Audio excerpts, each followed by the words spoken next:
ಬೆಳಗ್ಗೆ 11 ಗಂಟೆಗೆ ಎಐಸಿಸಿ ಕಾರ್ಯಕಾರಿಣಿ ಸಭೆ ಕರೆಯಲಾಗಿದೆ. ದೆಹಲಿಯ ಎಐಸಿಸಿ ಕಚೇರಿಯಲ್ಲಿ ನಡೆಯುವಂತ ಸಭೆ, ಮಲ್ಲಿಕಾರ್ಜುನ ಖರ್ಗೆ ನೇತೃತ್ವದಲ್ಲಿ ನಡೆಯುವಂತ ಸಿಡಬ್ಲ್ಯೂಸಿ ಸಭೆ.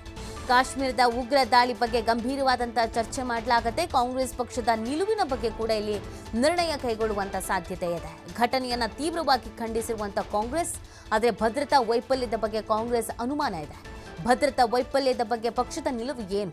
ಸಂಸತ್ತಿನಲ್ಲಿ ಪ್ರಶ್ನಿಸೋದಾ, ಬಹಿರಂಗವಾಗಿ ಚರ್ಚಿಸೋದಾ? ಈ ಬಗ್ಗೆ ನಿರ್ಣಯವನ್ನು ತೆಗೆದುಕೊಳ್ಳಲಿರುವಂತಹ ಕಾಂಗ್ರೆಸ್ನ ನಾಯಕರು ಈ ವಿಚಾರ ಏನಿದೆ, ಈ ಘಟನೆ ಏನಿದೆ ಅದನ್ನು ಖಂಡಿಸೋದ್ರ ಜೊತೆಗೆ ಈ ಭದ್ರತಾ ವೈಫಲ್ಯ ಆಗಿದೆ ಅನ್ನೋದನ್ನು ಕಾಂಗ್ರೆಸ್ನವ್ರು ಹೇಳ್ತಾ ಇದ್ದಾರೆ. ಗುಪ್ತಚರ ಇಲಾಖೆ ಆಗಿರ್ಬೋದು, ಭದ್ರತಾ ವೈಫಲ್ಯ ಆಗಿರಬಹುದು, ಈ ರೀತಿಯಾಗಿ ಒಂದು ಅಟ್ಯಾಕ್ ಆಗತ್ತೆ ಅಥವಾ ಉಗ್ರರು ಒಳಗೆ ನುಸುಳ್ತಾರೆ, ಪ್ಲಾನ್ ಮಾಡ್ಕೊಂಡಿದ್ದಾರೆ ಅಂತಂದರೆ ಅದು ಗುಪ್ತಚರ ಇಲಾಖೆಗೆ ತಿಳಿಯದೆ ಹೋಗಿದ್ದೆ ಹೆಂಗೆ ಅನ್ನೋದೊಂದು ಪ್ರಶ್ನೆ. ಭದ್ರತಾ ವೈಫಲ್ಯ ಇದರಲ್ಲಿ ಎದ್ದು ಕಾಣಿಸ್ತಾ ಇದೆ ಅನ್ನೋದು ಕಾಂಗ್ರೆಸ್ನವ್ರ ವಾದ ಇದೆ. ಬಟ್ ಈ ಸಂದರ್ಭದಲ್ಲಿ ಇದನ್ನು ಹೇಗೆ ತೆಗೆದುಕೊಳ್ಳೋದು, ಇದನ್ನು ಬಹಿರಂಗವಾಗಿ ಚರ್ಚೆ ಮಾಡೋದು ಅಥವಾ ಸಂಸತ್ನಲ್ಲಿ ಇದ್ರ ಬಗ್ಗೆ ಪ್ರಶ್ನೆ ಎತ್ತೋದಾ, ಏನು ಮಾಡೋದು, ಹೆಂಗೆ, ಇದರಲ್ಲಿ ನಮ್ಮ ಸ್ಟ್ಯಾಂಡ್ ಏನಾಗಿರಬೇಕು ಅನ್ನುವಂಥ ನಿಟ್ಟಿನಲ್ಲಿ ಕಾಂಗ್ರೆಸ್ನವರು ಒಂದು ಸಭೆಯನ್ನು ಕರೆದಿದ್ದಾರೆ. ಈ ಸಭೆಯಲ್ಲಿ ಚರ್ಚೆಯನ್ನು ಮಾಡಲಾಗತ್ತೆ. ನೋಡಿ, ಇದು ಬಹಳ ಸೆನ್ಸಿಟಿವ್ ಆದಂಥ ವಿಚಾರ. ಯಾವುದೇ ನಾಯಕರು ಏನೇ ಮಾತಾಡಬೇಕಾದ್ರೂ 1000 ಬಾರಿ ಯೋಚನೆ ಮಾಡಿ ನಾಲಿಗೆ ಹರಿಬಿಡಬೇಕಾಗತ್ತೆ. ಮತ್ತು ನಿಮ್ಮ ನಿರ್ಧಾರಗಳು, ನಿಮ್ಮ ಪ್ರಶ್ನೆಗಳು ಕೂಡ ಅಷ್ಟೇ ತೂಕದಿಂದ, ಜವಾಬ್ದಾರಿಯುತದಿಂದ ಇರಬೇಕಾಗತ್ತೆ. ಹಾಗಾಗಿ ಈ ವಿಚಾರದಲ್ಲಿ ನಮ್ಮ ನಿರ್ಣಯ ಏನು, ನಾವು ಏನು ನಿರ್ಧಾರ ಕೈಗೊಳ್ಳಬೇಕು, ಯಾವುದ್ರ ಬಗ್ಗೆ ಚರ್ಚೆ ಮಾಡಬೇಕು, ಸೊ ಇದಕ್ಕೆ ಸಂಬಂಧಪಟ್ಟಂತೆ ಕಾಂಗ್ರೆಸ್ನವರು ಇವತ್ತು ಸಭೆ ಕರೆದಿದ್ದಾರೆ. ಆ ಸಭೆಯಲ್ಲಿ ನಿರ್ಧಾರ ಮಾಡಲಾಗತ್ತೆ. ಇಲ್ಲಿ ಭದ್ರತಾ ವೈಫಲ್ಯ ಆಗಿದೆ ಅನ್ನೋದನ್ನು ಕಾಂಗ್ರೆಸ್ನವ್ರು ಹೇಳ್ತಾ ಇರೋದು, ಅನುಮಾನ ವ್ಯಕ್ತಪಡಿಸ್ತಾ ಇರೋದು. ಗುಪ್ತಚರ ಇಲಾಖೆಗೂ ಈ ವಿಚಾರ ಗೊತ್ತಾಗಲಿಲ್ಲ ಅಂದರೆ ಹೆಂಗೆ ಅನ್ನೋದೊಂದು ಪ್ರಶ್ನೆ. ಸೊ ಅದನ್ನು ನಾವು ಹೆಂಗೆ ಇಲ್ಲಿ ಪ್ರಶ್ನಿಸಬೇಕು, ಬಹಿರಂಗವಾಗಿ ಪ್ರಶ್ನಿಸಬೇಕು ಅಥವಾ ಸಂಸತ್ನಲ್ಲಿ ಮೀಸಲಿಡಬೇಕು ಅಥವಾ ಯಾವ ರೀತಿಯಾಗಿ ಇದ್ರ ಬಗ್ಗೆ ಚರ್ಚೆ ಮಾಡಬೇಕು? ಚರ್ಚೆ ಮಾಡದೆ ಹೋದರೆ ತಪ್ಪಾಗತ್ತೆ. ಸೊ ಚರ್ಚೆ ಮಾಡಿದ್ರೂ ಕೂಡ ಅದು ಬೇರೆ ಆ್ಯಂಗಲ್ಗಳನ್ನು ಪಡ್ಕೊಳ್ಬಹುದಾದ ಸಾಧ್ಯತೆಗಳಿರುತ್ತೆ. ಸೆನ್ಸಿಟಿವ್ ವಿಚಾರ ಆಗಿರೋದ್ರಿಂದ ಬಹಳ ಎಚ್ಚರಿಕೆಯಿಂದ ಮಾತಾಡಬೇಕಾಗತ್ತೆ, ನಿರ್ಣಯಗಳನ್ನು ಕೈಗೊಳ್ಳಬೇಕಾಗತ್ತೆ, ನಿರ್ಧಾರಗಳನ್ನು ತಿಳಿಸಬೇಕಾಗತ್ತೆ, ಡಿಸಿಷನ್ಗಳನ್ನು ತೆಗೆದುಕೊಳ್ಬೇಕಾಗತ್ತೆ. ಆ ಕಾರಣಕ್ಕಾಗಿಯೇ ಇವತ್ತಿನ ಈ ಸಭೆಯಲ್ಲಿ ಈ ವಿಚಾರದ ಬಗ್ಗೆ ಚರ್ಚಿಸಿ ಒಂದು ನಿರ್ಧಾರವನ್ನು ಕೈಗೊಳ್ಳುವಂಥ ಸಾಧ್ಯತೆಗಳು ಇದೆ. ಘಟನೆಯನ್ನು ಈಗ ಆಲ್ರೆಡಿ ತೀವ್ರವಾಗಿ ಕಾಂಗ್ರೆಸ್ ಖಂಡಿಸಿದೆ. ಅದು ಯಾರೇ ಆಗಿರಲಿ ಅವ್ರ ವಿರುದ್ಧ ಶಿಕ್ಷೆ ಆಗಲೇಬೇಕು ಅನ್ನೋದನ್ನು ಕಾಂಗ್ರೆಸ್ ಹೇಳ್ತಾ ಇದೆ. ಆದರೆ ಭದ್ರತಾ ವೈಫಲ್ಯವೂ ಕೂಡ ಇಲ್ಲಿ ಮೇಜರ್ ಆಗಿರೋದ್ರಿಂದ ಆ ಬಗ್ಗೆಯೂ ಕೂಡ ಚರ್ಚೆ ಆಗಬೇಕು ಅನ್ನುವಂಥ ನಿಟ್ಟಿನಲ್ಲಿ ಹೆಂಗೆ ಇದನ್ನು ಚರ್ಚೆ ಮಾಡ್ಬೋದು ಅನ್ನೋದ್ರ ಬಗ್ಗೆ ಇವತ್ತು ನಿರ್ಧಾರ ಕೈಗೊಳ್ಳಲಾಗುತ್ತೆ.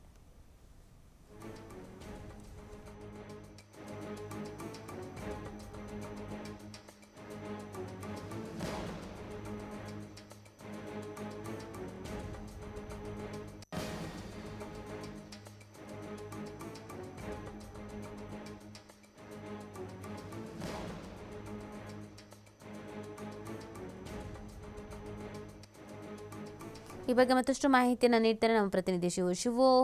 ಈ ಸಂದರ್ಭದಲ್ಲಿ ಇದು ಸೆನ್ಸಿಟಿವ್ ವಿಚಾರ ಆಗಿರೋದ್ರಿಂದ ಯಾವುದೇ ನಿರ್ಣಯಗಳನ್ನು ಕೈಗೊಂಡಾಗ ಯಾವುದೇ ಪಕ್ಷಗಳಾಗಿರ್ಬೋದು ಬಹಳ ಎಚ್ಚರಿಕೆಯಿಂದ ಕೈಗೊಳ್ಳಬೇಕಾಗತ್ತೆ, ಜವಾಬ್ದಾರಿಯಿಂದ. ಸೊ ಕಾಂಗ್ರೆಸ್ ಈ ನಿಟ್ಟಿನಲ್ಲಿ ಏನೆಲ್ಲ ಚರ್ಚೆಗಳನ್ನು ಮಾಡುವ ಸಾಧ್ಯತೆ ಇದೆ, ನಿರ್ಣಯಗಳನ್ನು ಕೈಗೊಳ್ಳುವ ಸಾಧ್ಯತೆ ಇದೆ?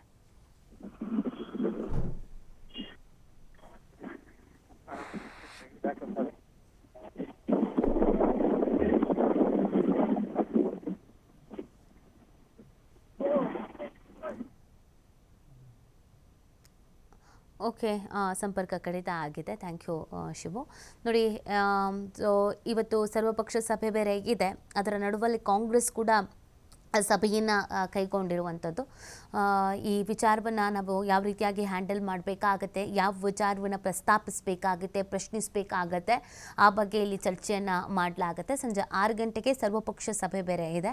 ಸೊ ಅಲ್ಲೂ ಕೂಡ ಕೆಲವು ವಿಚಾರಗಳನ್ನು ಮಂಡಿಸಬೇಕಾಗತ್ತೆ. ಈ ಬಗ್ಗೆ ಮತ್ತಷ್ಟು ಮಾಹಿತಿ ನೀಡ್ತಾರೆ ನಮ್ಮ ಪ್ರತಿನಿಧಿ ಶಿವು. ನನ್ನ ಧ್ವನಿ ಕೇಳಿಸ್ತಾ ಇದ್ರೆ, ಇದು ಬಹಳ ಸೆನ್ಸಿಟಿವ್ ವಿಚಾರ. ಈ ಸಂದರ್ಭದಲ್ಲಿ ಎಲ್ಲ ಪಕ್ಷಗಳು ಕೂಡ ಒಂದೇ ಥರದ ನಿರ್ಧಾರ ತೆಗೆದುಕೊಳ್ಬೇಕಾಗತ್ತೆ ಮತ್ತು ಯಾವುದೇ ನಿರ್ಧಾರಗಳಾಗಿದ್ರೂ ಅದು ಬಹಳ ಜವಾಬ್ದಾರಿಯಿಂದ ತೆಗೆದುಕೊಳ್ಬೇಕಾಗತ್ತೆ. ಆ ನಿಟ್ಟಿನಲ್ಲಿ ಕಾಂಗ್ರೆಸ್ ಯಾವ ರೀತಿಯಾದಂಥ ಸಿದ್ಧತೆ ಮಾಡಿಕೊಳ್ತಾ ಇದೆ, ಏನು ನಿಲುವನ್ನು, ನಿರ್ಧಾರವನ್ನು ಪ್ರಕಟಿಸಬಹುದು ಅಂತ? ಇವತ್ತು 11 ಗಂಟೆಗೆ ದೆಹಲಿಯ ಎಐಸಿಸಿ ಕಚೇರಿಯಲ್ಲಿ ಕಾಂಗ್ರೆಸ್ ವರ್ಕಿಂಗ್ ಕಮಿಟಿ ಸಭೆ ನಡೀತಾ ಇದೆ. ಕಾರಣ ಕಾಶ್ಮೀರದಲ್ಲಿ ಆಗಿರುವಂತಹ ಘಟನೆಯ ಬಗ್ಗೆ ಈಗಾಗಲೇ ಕಾಂಗ್ರೆಸ್ ಪಕ್ಷ ತೀವ್ರವಾಗಿ ಖಂಡನೆಯನ್ನ ವ್ಯಕ್ತಪಡಿಸಿದೆ. ಅಂದ್ರೆ ಇಂತಹ ಘಟನೆ ಮರುಕಳಿಸಬಾರದು, ಸರ್ಕಾರದ ಜೊತೆ ನಾವು ಬೆಂಬಲವನ್ನ ಕೊಡ್ತೇವೆ, ಸರ್ಕಾರ ನಿರ್ದಾಕ್ಷಿಣ್ಯವಾಗಿ ಭಯೋತ್ಪಾದನೆಯನ್ನ ಮಟ್ಟ ಹಾಕಬೇಕು ಅಂತೇಳಿ ನಿನ್ನೆ ಎಐಸಿಸಿ ಅಧ್ಯಕ್ಷ ಮಲ್ಲಿಕಾರ್ಜುನ್ ಖರ್ಗೆ ಅವರು ಕೂಡ ಸುದ್ದಿಗೋಷ್ಠಿಯ ಮೂಲಕ ಅಧಿಕೃತವಾಗಿ ಹೇಳಿದ್ರು. ಇವತ್ತು 11 ಗಂಟೆಗೆ ನಡೆಯುವಂತಹ ಸಭೆಯಲ್ಲಿ ಕೆಲವು ವಿಷಯಗಳ ಬಗ್ಗೆ, ಯಾಕಂದ್ರೆ ಕೆಲವು ಅನುಮಾನಗಳು ಈಗ ಶುರುವಾಗ್ತಾ ಇದೆ. ಹಾಗಾಗಿ ಈ ಅನುಮಾನಗಳನ್ನ ಬಗೆಹರಿಸಿಕೊಳ್ಳುವಂತಹ ನಿಟ್ಟಿನಲ್ಲಿ ಇವತ್ತು ಎಐಸಿಸಿ ಕಾರ್ಯಕಾರಿಣಿ ಸಭೆ ನಡೀತಾ ಇದೆ. ಕಾರ್ಯಕಾರಿಣಿ ಸಭೆಯಲ್ಲಿ ಇದರ ಬಗ್ಗೆ ಸಮಗ್ರವಾಗಿ ಚರ್ಚೆ ಆಗತ್ತೆ. ಭಯೋತ್ಪಾದಕರು ಒಳಗಡೆ ಬಂದಿದ್ದು ಹೇಗೆ, ಇಂತಹ ಒಂದು ನರಮೇಧವನ್ನ ಮಾಡಿದ್ದು ಯಾವ ರೀತಿಯಾಗಿ, ಯಾಕಂದ್ರೆ ಸೆಕ್ಯೂರಿಟಿ ಎಲ್ಲೋ ಒಂದು ಕಡೆ ಲ್ಯಾಪ್ಸ್ ಆಗಿದೆ, ಮತ್ತೆ ಇಂಟೆಲಿಜೆನ್ಸ್ ಫೇಲ್ಯೂರ್ ಆಗಿದೆ ಅನ್ನುವಂತಹ ಆರೋಪಗಳು ಈಗ ಕೇಳಿ ಬರ್ತಾ ಇದೆ. ಆ ನಿಟ್ಟಿನಲ್ಲಿ ಕಾಂಗ್ರೆಸ್ ಪಕ್ಷ ಇವತ್ತು ಕಠಿಣವಾದಂತಹ ಒಂದು ನಿರ್ಣಯವನ್ನ ತೆಗೆದುಕೊಳ್ಳುವಂತ ಸಾಧ್ಯತೆಗಳಿದೆ. ಅಂದ್ರೆ ಈ ವಿಚಾರದಲ್ಲಿ ನಾವು ಯಾವ ರೀತಿಯಾದಂತಹ ಒಂದು ಪ್ರಶ್ನೆಯನ್ನ ಎತ್ತಬೇಕು, ಯಾಕಂದ್ರೆ ದೇಶದ ಜನರಿಗೆ ಬೇರೆ ರೀತಿಯಾದಂತಹ ಒಂದು ಸಂದೇಶ ಹೋಗುತ್ತೆ. ಆ ಕಾರಣಕ್ಕೆ ನಾವು ನಮ್ಮ ನಿಲುವನ್ನ ಸ್ಪಷ್ಟವಾಗಿ ಈ ವಿಚಾರದಲ್ಲಿ ತೆಗೆದುಕೊಳ್ಬೇಕು. ಜೊತೆಗೆ ಇದನ್ನ ಸಂಸತ್ತಿನ ಅಧಿವೇಶನ ನಡೆಯುವಂತಹ ಸಂದರ್ಭದಲ್ಲಿ ಪ್ರಶ್ನೆಯನ್ನ ಎತ್ತಬೇಕಾ, ಅಥವಾ ಈಗಲೇ ನಾವು ಇದರ ಬಗ್ಗೆ ಕೆಲವು ಅನುಮಾನಗಳನ್ನ ನಾವು ಹೊರಹಾಕಬೇಕಾ ಅನ್ನುವಂತ ನಿಟ್ಟಿನಲ್ಲಿ ಸಭೆಯಲ್ಲಿ ನಿರ್ಣಯಗಳನ್ನ ತೆಗೆದುಕೊಳ್ಳುವಂತಹ ಸಾಧ್ಯತೆಗಳಿದೆ. ಯಾಕಂದ್ರೆ ಘಟನೆಯನ್ನ ಈಗಾಗಲೇ ಖಂಡನೆ ಮಾಡಿರುವಂತಹ ಕಾಂಗ್ರೆಸ್ ಕೆಲವು ಅನುಮಾನಗಳ ಹಿನ್ನೆಲೆಯಲ್ಲಿ ಮುಕ್ತವಾಗಿ ಇದರ ಬಗ್ಗೆ ಗಂಭೀರವಾಗಿ ಚರ್ಚೆಯನ್ನ ಮಾಡಿ ಎಲ್ಲರ ಅಭಿಪ್ರಾಯವನ್ನ ಪಡೆದು ಇವತ್ತು ನಿರ್ಣಯವನ್ನ ತೆಗೆದುಕೊಳ್ಳುವಂತದ್ದು ಇದೆ. ಓಕೆ, ಥ್ಯಾಂಕ್ ಯು ಶಿವ, ತಮ್ಮ ಡೀಟೇಲ್ಸ್ಗಾಗಿ.